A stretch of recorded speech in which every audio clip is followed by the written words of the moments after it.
Jamaah sholat subuh Masjid Sudirman yang berbahagia, mudah-mudahan dimuliakan oleh Allah insyaallah.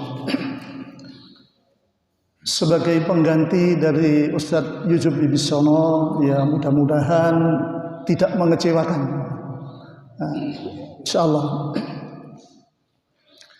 Langsung saja, di dalam Islam itu, Pak, kalau ada seorang hamba yang melaksanakan tuntunan Rasulullah, melaksanakan agama dengan sepenuhnya, maka itu akan disayang oleh Allah. Kalau di dalam sebuah ayat muqaddimah tadi, Al-Baqarah ayat 208, itu ada sabab nuzulnya, Pak. Ayat itu turun ada sebabnya. Itu ketika sebagian orang-orang Yahudi itu baru masuk Islam, akan melaksanakan sebagian dari syariat Taurat yang biasa mereka lakukan, yang kemudian ayat ini turun. Ya ayyuhalladzina amanu, wahai orang-orang yang beriman. Itu Nidaur Rahman, ada dalam sebuah kitab Nidaur Rahman. Panggilan Allah yang penuh dengan kasih sayang di dalam Al-Quran seperti itu ada 89 kali. Ya ayyuhalladzina amanu. Kemudian ada di situ perintah Allah. Udkhulu, masuklah kalian semua fisilmi kafah, di dalam agama secara kafah, menyeluruh seluruhnya. Wala tattabi'u khutuwatis syaitan, dan janganlah kalian mengikuti langkah-langkah syaitan. Innahu lakum aduwwum mubin, sesungguhnya syaitan itu lakum buat kalian semua aduwwun, musuh mubin yang nyata.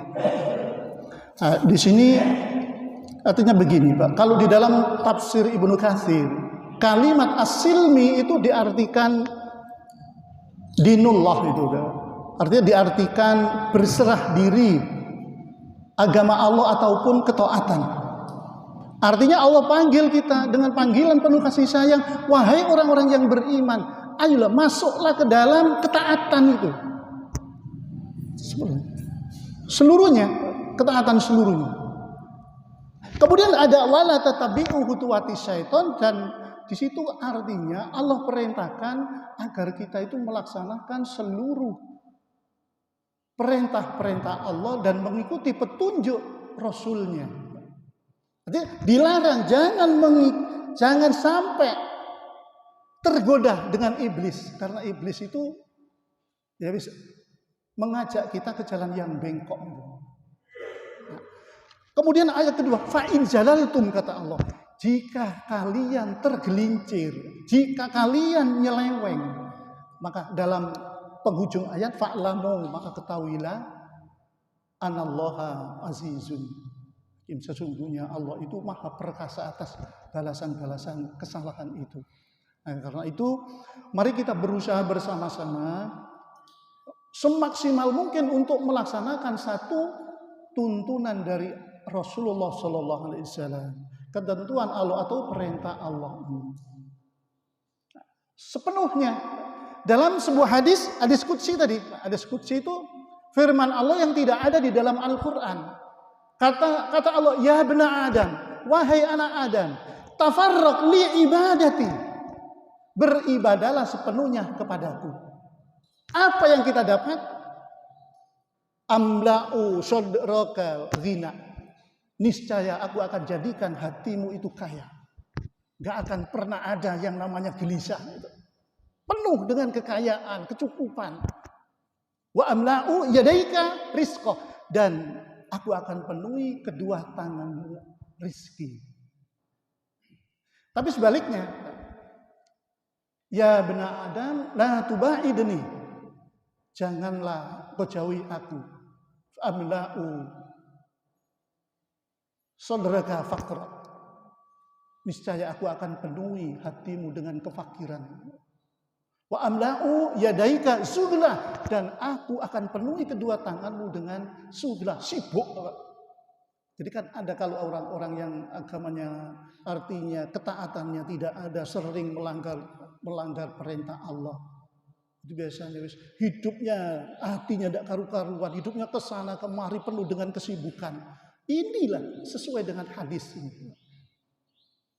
Perintahnya melaksanakan. Kalau kita mungkin melaksanakan perintah Allah seperti yang dilaksanakan oleh Nabiullah Ibrahim, sulit, nggak akan bisa. Ayat ini mungkin tafsirannya bisa dimasukkan. Nabiullah Ibrahim alaihissalam itu, beliau di dalam surah Al-Baqarah itu saya baca ayat 124 itu. A'udzubillahi minasyaitonirrajim. Wa idibtala Ibrahim rabbuhu bikalimatin fa'atammahum ila akhirih. Jadi ibtala Ibrahim rabbuhu. Jadi Nabiullah Ibrahim itu telah diuji rabbuhu oleh Tuhannya bikalimatin. Lah, kalimatin ini bentuk jamak dari kalimat. Ujian itu dengan beberapa kalimat, dengan beberapa perintah-perintah Allah dan larangan-larangan Allah. Seluruh yang diujikan oleh Nabiullah Ibrahim alaihissalam, baik perintah maupun larangan, fa'atammahun. Beliau menyelesaikan dengan cara sempurna, bukan main. Coba apa yang dibalas? Apa balasan dari Allah? Kalau kita mendapatkan satu balasan sesuai dengan yang masuk akal, itu mending, Pak. Yang tidak masuk akal itu pun, Pak, itu bisa terjadi. Bukan hanya kepada utusan Allah saja, termasuk kita kalau mau mengikutinya akan memperolehnya. Coba Nabiullah Ibrahim sebagai contoh yang umum saja. Beliau itu kalau berdakwah, inti Islam itu adalah tauhid, untuk mentauhidkan Allah. Saat itu Pak, Babylon itu orangnya makmur sudah, tapi sayang kalau menyembah lewat berhala. Akhirnya faja'alahum judadan, dihancurkan oleh Nabiullah Ibrahim patung-patung itu. Kemudian pergi, akhirnya tertangkap. Tertangkap kemudian diadili. Kita diadili. Apa keputusan dari raja itu? Uqtuluhu au harriquhu. Bunuhlah Ibrahim atau bakar hidup-hidup. Akhirnya sepakat untuk dibakar. Coba kita perhatikan ini, Pak. Dibakar. Katakanlah ada sudah semacam api unggun anak-anak pramuka. Ketika mau dilempar, Pak, dilempar di atas itu ditolong malaikat, enggak mau. Sudah, malaikat, saya enggak butuh pertolongan, saya butuh pertolongan Allah. Kemudian hampir nyampe ke api, beliau berdoa. Dalam sebuah riwayat itu, doa beliau, Allahumma innaka fis samai wahidun wa fil ardi wahidun a'buduka aku.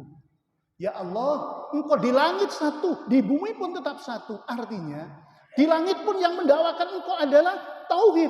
Di bumi pun saya mendakwakan engkau adalah juga tauhid. A'buduka, aku beribadah kepadamu. Masuk ke dalam api, Pak.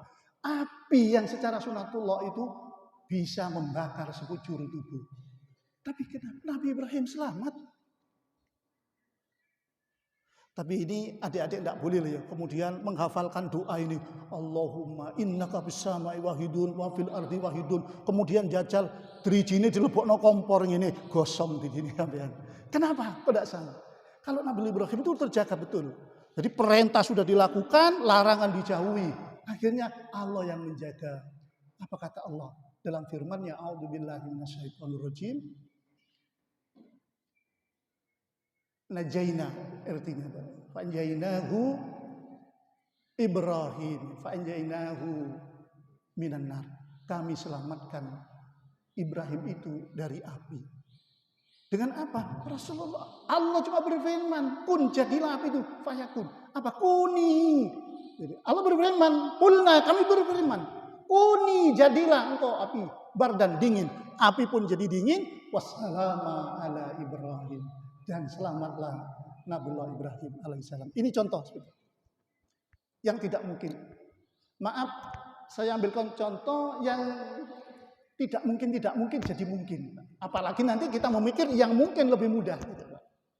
Contoh yang berikutnya itu ada di dalam surah 3. Ali Imran bisa dilihat nanti ayatnya dimulai dari 28. Di situ diterangkan bahwa Nabiullah Zakaria itu sampai usia tua. Kalau ayatnya bisa dibaca begini. A'udzubillahi minasyaitonirrajim. Hunalika da'a Zakaria rabbah. Di sana maksudnya menunjukkan tempat ini, Pak. Da'a Zakaria. Zakaria, Nabi Zakaria itu berdoa rabbahu kepada Tuhannya. Qala rabbi habli min ladunka dzurriyyatan thayyibah. Rabbi, ya Rabb aku, habli, karuniakan kepadaku min ladunka. Nah, ini ilmu laduninmu. Nah, ini ilmu laduni. Karuniakanlah kepadaku ilmu laduninmu. Dzurriyyatan. Dzurriyyatan itu di sini diartikan anak thayyibah yang baik, artinya keturunan yang baik. Innaka syami'ud du'a, sesungguhnya engkau adalah Maha mendengar doa. Fanadathul malaikah, maka malaikat itu memanggilnya wa huwa qaimun yusalli fil mi'rab, dan dia berdiri yusalli dalam keadaan salat fil mi'rab, yaitu di mi'rab, tempat ibadah Nabiullah Zakaria alaihissalam. Anallaha yubashshiruka. Nah, kemudian Allah memberi kabar gembira bi Yahya, Nabi Yahya. Artinya begini, Nabi Zakaria itu sudah sadar. Usianya sudah tua, istrinya sudah dikatakan akhirah. Saya sudah tua ya Allah. Wa mra'atil akhirah, dan istriku ini mandul. Sedangkan beliau itu kepingin punya anak. Jadi berdoa kepada Allah. Secara tidak mungkin. Kalau sudah mandul itu enggak mungkin memiliki anak. Tapi doanya itu sesuai dengan yang diminta oleh beliau, oleh Nabiullah Zakaria. Apa pakai kata demikian? Hunalika, di sanalah menunjukkan tempat bahwa Nabiullah Zakaria alaihissalam itu tempat berdoanya di mi'rab.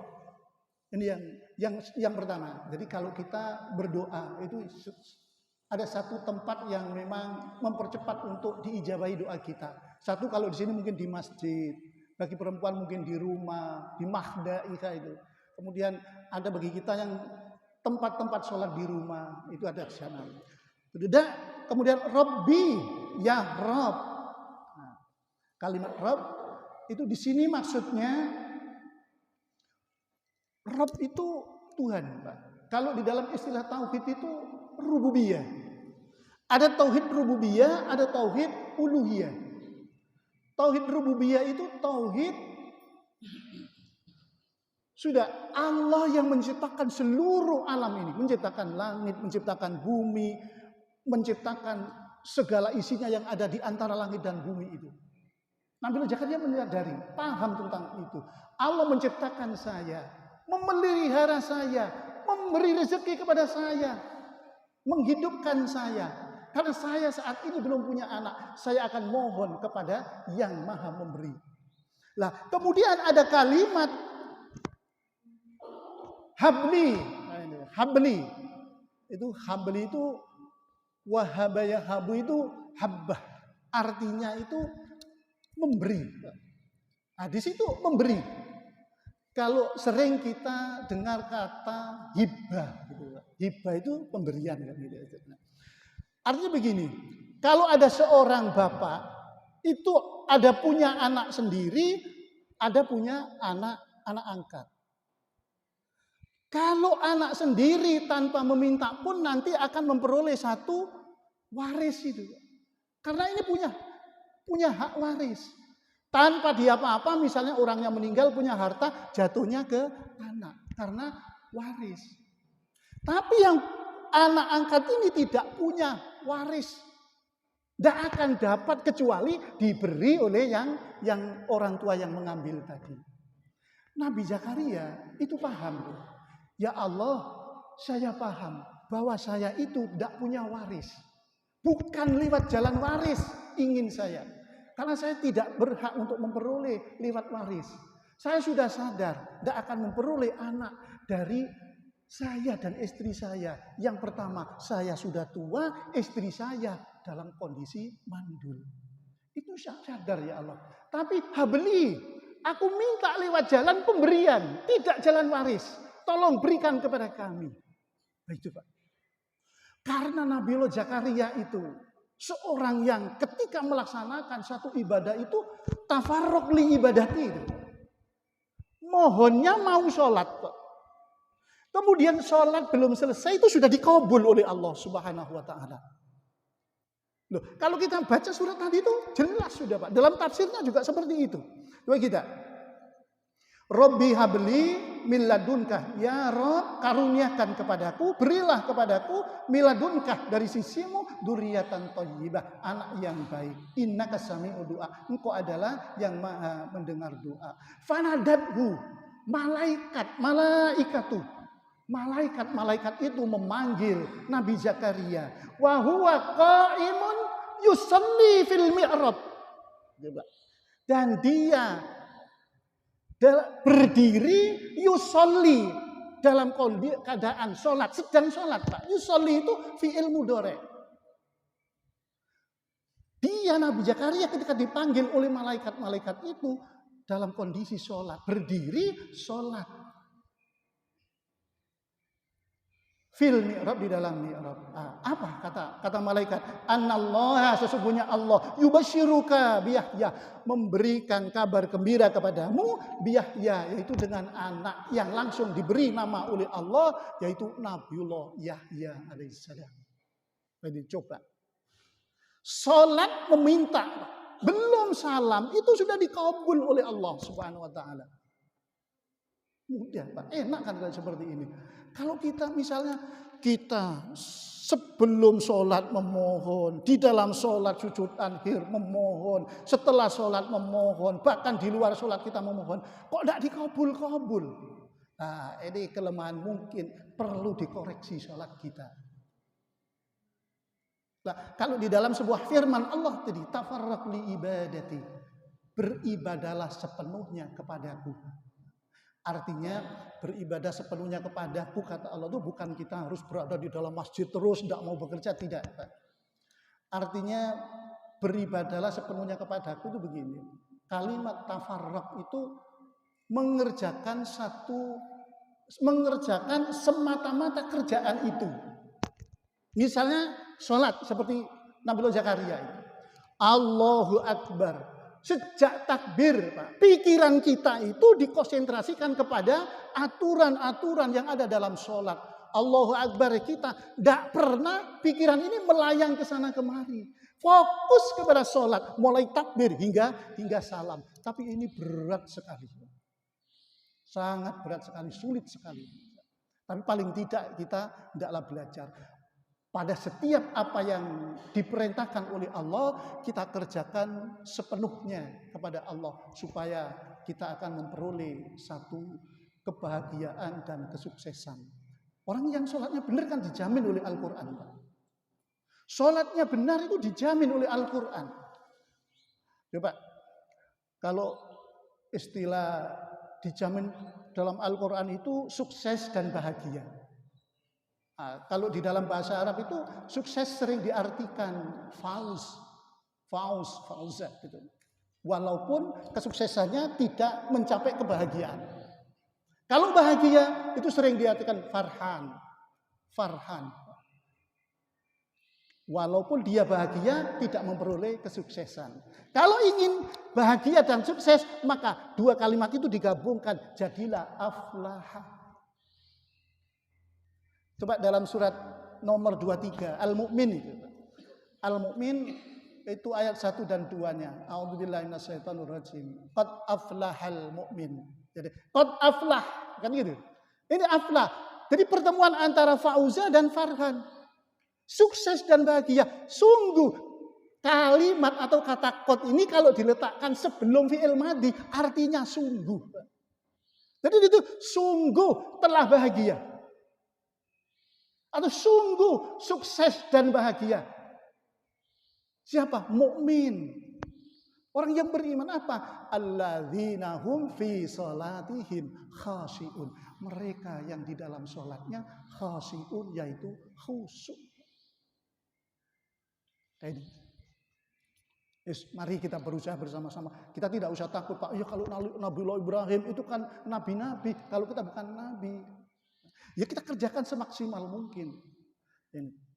Ini contoh bahwa kita kalau melaksanakan suatu perintah, hendaklah melaksanakan perintah Allah dengan sepenuhnya.